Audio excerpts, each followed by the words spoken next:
Hi, I'm Lisa Rosenthal, patient advocate at RMA of Connecticut, and I'm delighted to be able to speak this evening to Frances Jones, who's the author.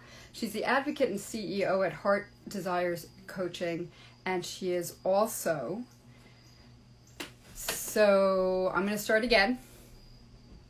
So, hi, I'm Lisa Rosenthal, patient advocate at RMA of Connecticut, and I am more than delighted to be speaking today to Frances Jones, who's the author. She's the advocate and CEO at Heart Desires Coaching, but she's also the author of really a best-selling book called Overcoming the Emotional Stigmas of Infertility, Barren but Not Ashamed. Great title, right? So, this interview serves as a way to raise awareness about infertility, recognizing the heavy emotional burdens that infertility can carry. And hopefully Frances is here, and I will be able to, hi everybody, good to see everyone. Trying not to be a little nervous. I don't see, let's see, no requests yet, so I'll just talk a little bit more about Frances. Hi Kendra, hi Jess. I don't see Frances here yet. And let me just check, because this is not my best thing that I do. Invite to join. Yep, I don't see her here yet. But when she gets here, we'll be talking. I'm going to just share a few different questions that I'll be asking Frances tonight. I kind of wanted to go with questions that weren't as obvious, like why did you write the book, or what was this about? So I tried to find some questions that were a little outside of the box, and I hopefully will have her with us soon. But one of the first questions that I really want to know from her was, this was a very, very powerful recollection of her childhood, the way she was brought up, what she experienced in her own family, and I'm looking forward to hearing some answers. There she is. There's my beautiful woman. So I'm gonna just invite Frances to join.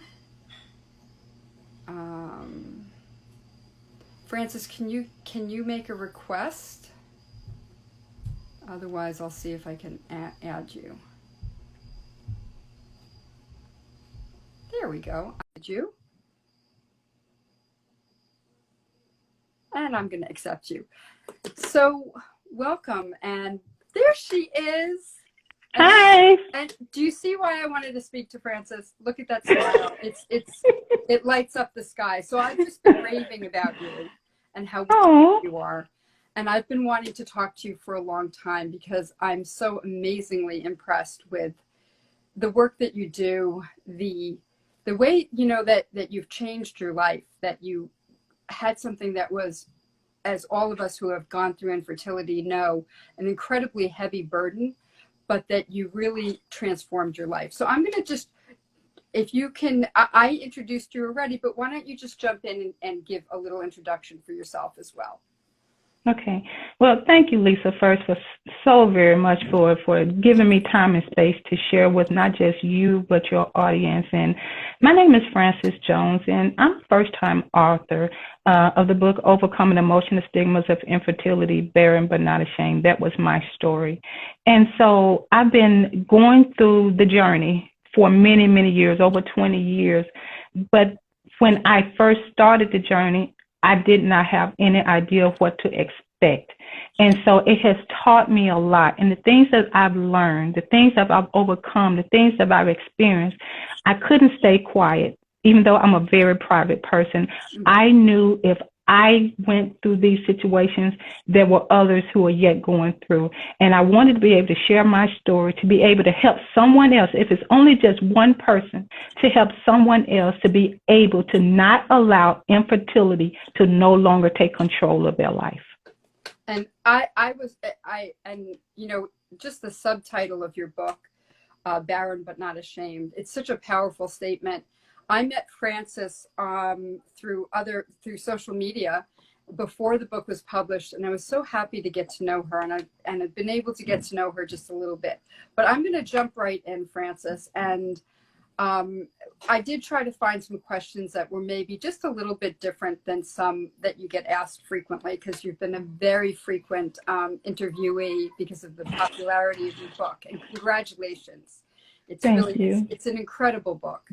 So your book is a powerful recollection and history of the family you were born into and the family that you are now. What compelled you to write your book? Did you have a vision for it fully formed? Did it evolve once you started? Tell us a little bit about what the process was like for you.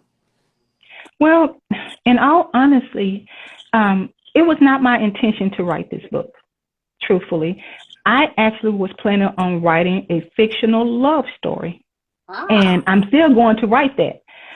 But as I was starting to write the book, I went in a totally different direction. And that direction began when I decided to learn about being a life purpose coach. And as I was going through the training, and we were at the point in time when we were told, okay, it's time for you to try to find out what area of focus, as they call it, your niche, that you were going to go into. And the direction that I received is that think about the problem, the thing that hurt the most, the thing that was the most heart-wrenching for you, because that's the area of focus. Well, I sat and I meditated on that, and the thing that rose to the top higher than any other situation I ever went through was what I went through with infertility. And when I began to look into that and realize that I was not an island, because, you know, when you keep stuff to yourself, you think you're the only one that's dealing with it, and you don't realize because you're not talking to anybody about it really. Sure, I knew some people that weren't able to have children, but I never really talked about it. So that when I began to see all the different people who were still going through, who had not been able to get to the point of being free from the heartache from it, I knew that I needed to do something about it. And so I stepped out of my comfort zone and began to share a part of my life that I had no intention of ever sharing with anybody. So that's what promoted me to write the book. That's what compelled me, let me use that word, to write the book, because I knew that there were others that could be encouraged from the life that I went through. And you're talking about over a 20-year journey, so I've had many things that I experienced, and I wanted to be able to share and help somebody else. So that's how the book actually came into realization. And I think that that's one of the reasons that I related so easily to you, because infertility became my life work, right? When I thought about the thing I'm most passionate about, the thing that means the most, the thing that was the hardest, it was infertility. So I love that explanation. So your book honors your parents and your siblings, and it even honors your family that you never met, and you write beautifully. It's poetic. It's just poetic. It's a pleasure to read. So, and I really was taken aback by that the family you never met, right? The miscarriages and the losses that your parents had. Yes. Can you tell us a little bit about how your history, your generational history, affected your own efforts in having a child? Well, it was really, really challenging for me, because I did come from a very large family, 10 children that were conceived. 3 passed, 1 was born, stillborn, and then the other 2 died at very young ages. Probably 3 months was the oldest one that passed away. But my mom, she was able to conceive several times. She had sisters that conceived 7 to 10 times, and all of my sisters conceived. Even all of my nieces, for the most part, with the exception of one who recently married, conceived. So I came from this very fertile family. And coming from that type of background and always wanting to have a big family, because that's how I was raised in one, it was difficult when I found out that I was having challenges in that area. I felt so much guilt, because I thought I could have done something about this perhaps. Maybe if I was more aware of what was going on with my body. Maybe if I asked questions, maybe if I shared it with somebody, maybe I could have gotten on top of this and prevented it.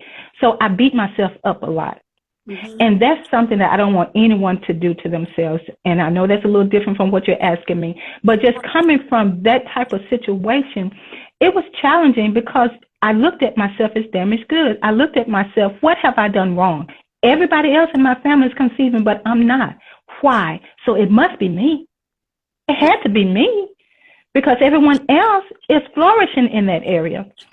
So it was hurtful to be able to come to grips that, you know, a very important part of my life was not going to occur the way I wanted it to occur. So it's just constantly being reminded of what you didn't have, but yet you're being happy for those who were able to bring forth the thing that you wanted the most. But what I was able to see was the blessing in being able to bear children. I think a lot of times as individuals, I believe unless we face infertility, we take it for granted. Mm-hmm. We think that it will come easily.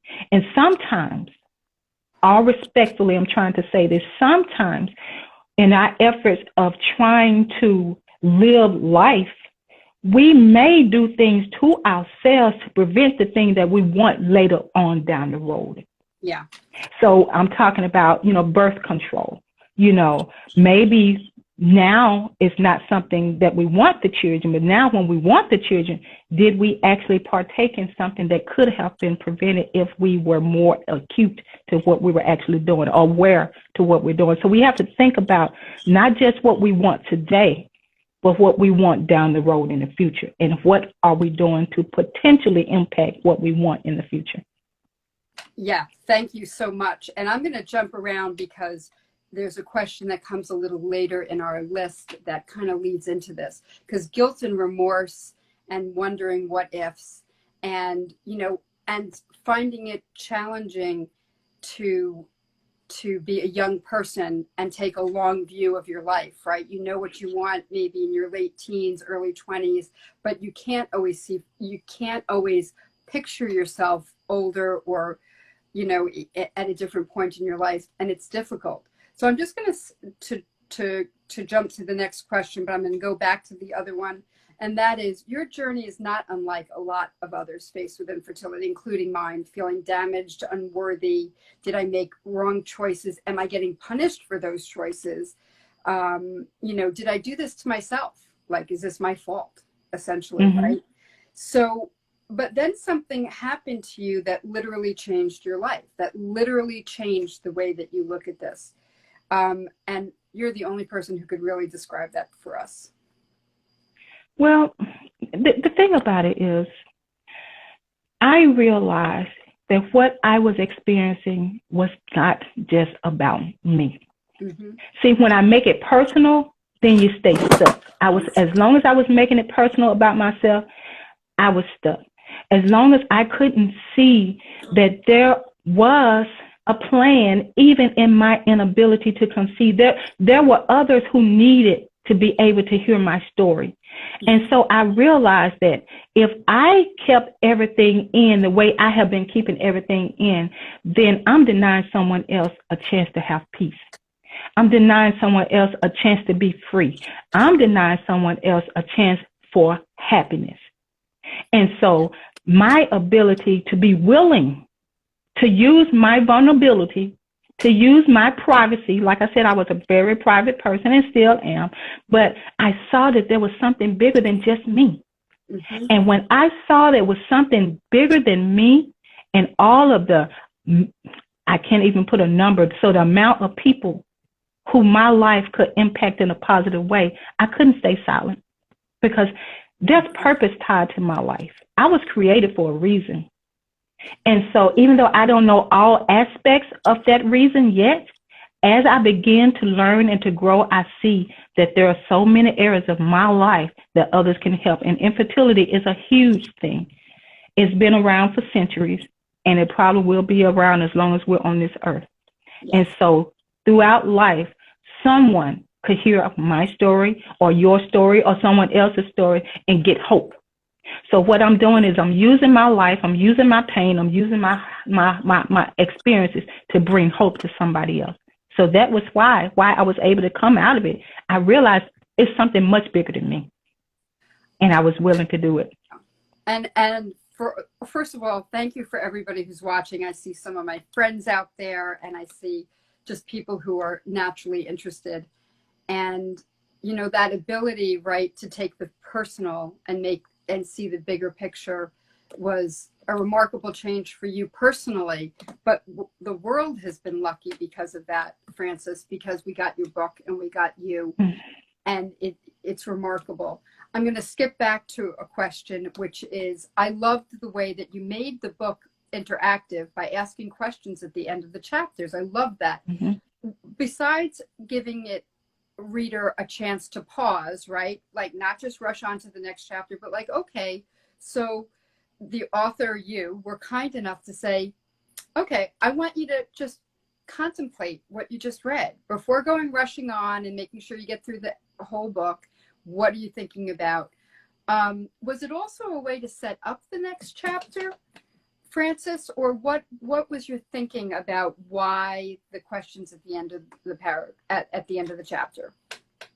Well, I did want the reader to think about their own life, to think about their own situation as it related to that chapter. I wanted them to think about it because when you think about it, you'll begin to see perhaps some things that you're doing to yourself. You'll begin to see some things that held special for you. To look and say, why did I want children? You know, sometimes we just want them because they're cute. You know, I mean, I'm just being honest with you. See the little dressed up cute children and, oh, I want children because it's cute. I want to build my family. To know the why behind all of it. And what can I do to be different? So it was a pause moment. It was a moment to consider not just the information, but to have a reflection of your own life. And say, okay, I connect with this. I resonate with this. This is me. I understand this better because now I'm seeing it through the eyes of another person. And she's giving me a mirror back so I can see it through my own eyes. I love that. And really what it is it's a way for each reader to personalize your book, right? Yes. To really make the book your own. And I think it was remarkable. I loved it because I actually am a very fast reader. And I try to slow down, but it was a beautiful thing at the end of the chapter to say, okay, don't rush on. Go, you know, stop here for a minute and think about what this chapter's meant. What was the author asking you to look at? So the next question's a little bit challenging, and I know that you're up for it. So your belief is strong. It's a very, very strong belief. It comes through in your writing. It comes through in your words. It comes through in your smile. It just comes through. What would you say to those people who don't have the same beliefs? Is this book still going to be a good fit for somebody who maybe doesn't have a strong belief in a God or the same God? What do you talk to us a little bit about what you think about that? Well, the book was not necessarily written for a particular religion or belief. It was written for what's in the heart. And so we have compassion in our heart. We have love in our heart. We have charity in our heart. We have giving in our heart. And so what the book does is it tells us to look at that part because we all are connected in some way. And as it relates to infertility, every single one of us, we're connected. When I hear your story, my story is in there somewhere. When I see you hurt, I'm hurt. And so when I wrote the book, when I wrote it the way I wrote it from, yes, my level of faith, but also my level of love and concern for someone else. And see, when we have love and concern for someone else and we see someone or meet someone who really doesn't love themselves or really doesn't know how to love themselves, don't know how to move past a situation in their life, then I want them to pick up that book and say, you know what? She's teaching me how to love me. And that goes without having a connection to a faith, but connection to a person. And so that's what I want to connect with others and let them see the love that we have as a unit of people for one another. Yeah, I really love that. And that was kind of, I knew you had a wonderful answer for that because part of what happens with infertility is we start getting so focused on ourselves and our own misery and our own pain and our own what we don't have and our own feelings of damage that we stop feeling those connections. So I really love that. And we also start to feel like the only way that we are going to have, um, that we're going to be able to have a joyous and free and loving life is if we have that child. And that's not the end of everybody's story. That's right. Right. Right. So how do we accomplish that as well? So your book has been extremely well received. I hope that, you know, you see it as a beautiful gift that you've given the world. I certainly do. And I know anybody who's read it does. Um, do you see this as an endpoint or the beginning of more discussion or more books, or what do you see yourself doing, you know, going forward? Well, I do see more books coming. I can't say exactly how they're going to be framed up, but because I know that this is just the first chapter of my sharing my life. And so I know as I begin to progress in what I am being called to do, then I will be more willing and able to share different pictures, maybe not exactly from my life per se, but how my life has connected and helped others in their journey. However that frame out, yes, I do see myself doing other books as well as being able to encourage people and inspire. So I don't know exactly how they're going to frame up, but I can see that inspiration coming out because I'm a person of expression. I'm a person of love. So there's so much love in my heart, and I want to be able to share that with others in whatever way I'm led and guided to do. So I'm going to ask you a bonus question, and that is, sorry, I don't think it'll be unexpected. Are you surprised to find yourself an author? Like, what was it like writing for you like this? Well, you know, I've always done well writing, but I never really thought about on my own, you know, writing a book. Now, it was said to me many years ago that I would write a book, and I'm like, okay, me write a book, you know. I never really thought that would happen, even though it was said to me, you know. But when I began to write the book, it just flowed. Mm-hmm. You know, it wasn't me trying to get everything structured and organized. It was just writing notes beside my bed, you know, in a tablet or on a writing pad, keeping something with me. And as inspiration came to my heart, I would write it down. Had no way of knowing how it was going to get together, but it was thoughts, it was revelation, it was information, it was memories, and I just jotted them all down. And so as it came time when I knew I was going to write the book, I went and found my little journal and all my little notes that I had stashed around, and even the medical history. And that's why I was so able to write the history, because I had all of my medical records from all those years past that I had no idea why I kept them, but I kept them. And so I was able to be very precise in those things because, see, I want people to see that, yeah, there is a medical part to it, even those who haven't gone through it. You know, we have family members that don't understand. And so I want my book to be able to be shared with those who don't understand so they can know when they're talking to us about the different things. Why don't you have kids right now? Why you only have one child? Why? Then they can read that book and say, you know what? I'm beginning to understand the why. And so when I have these conversations, I can be more sensitive and respectful of the individuals that I'm talking to. So I just began to just share based off of, you know, memories, and things began to flow. And I had no idea that it was going to be what it is. You know, sometimes you just don't know. You just do what you're instructed to do and believe in your heart you're doing the right thing. And so that's what I did, you know, not looking at me, not looking at what, you know, how big the book would be or how small. It was just, you know what, I have a story and I believe that someone can be helped from it. And that was my whole focus. And what I can say that Frances is going to be way too modest to say is that's how the book reads. It reads as a few words that are overused: organic, authentic, and relevant. But in fact, those are the perfect words for this book. They really are. They're the flow of the book. It's just beautiful. And I was really happy to keep trying to slow down in reading it. So the title of the book is Overcoming the Stigma of Infertility, and you know, barren but not ashamed, which I love, really love it. And thank you so much, Frances, for coming on here and sharing your thoughts about your book, your own infertility, and your heart. You know, by your deciding to become less private, you have given a huge gift to the world. And I, for one, am so delighted to know you even. So thank you so much for being here. And if there's anything else that you want to leave us with, we'd love to hear it. Okay, well, thank you. And so my book is getting a lot of visibility, a lot of good reviews.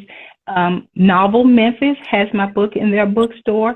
I was just told that my local Barnes & Noble actually ordered a book, so they want to kind of see how people receive it. So they didn't want to get a lot of them, but they did order one book, and so I'll be going there tomorrow to do a signing.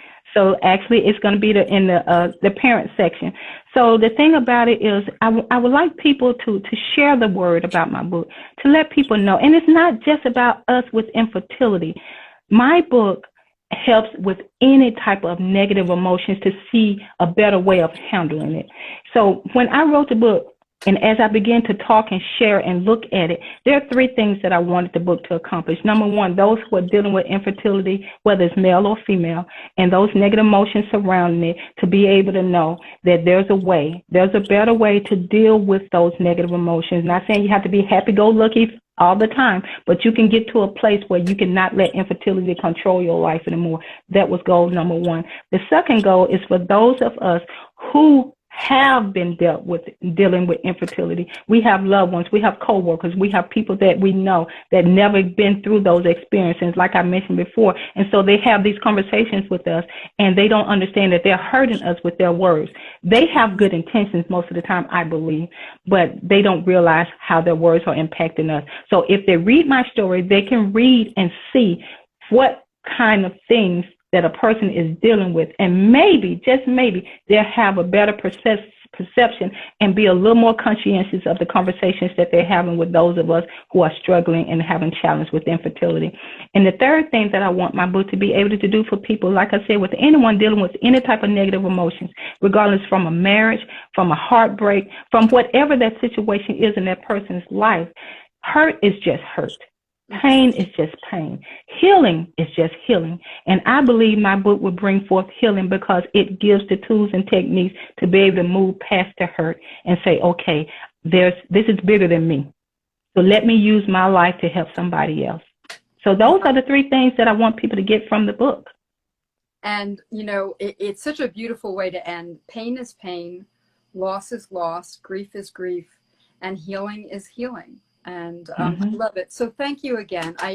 It really was such a pleasure for you to agree to do this. We so appreciate it. So thank you so much, Frances. And thank you for having me again. I really, truly appreciate it. Enjoyed my time with you. Always. Good night, everyone. Thank you for joining us and for getting to hear more about this absolutely beautiful book. So thank you, everybody. And thank you, RMA of Connecticut, for helping me set up the tech, all of that. Good night, everyone. All right. Bye-bye.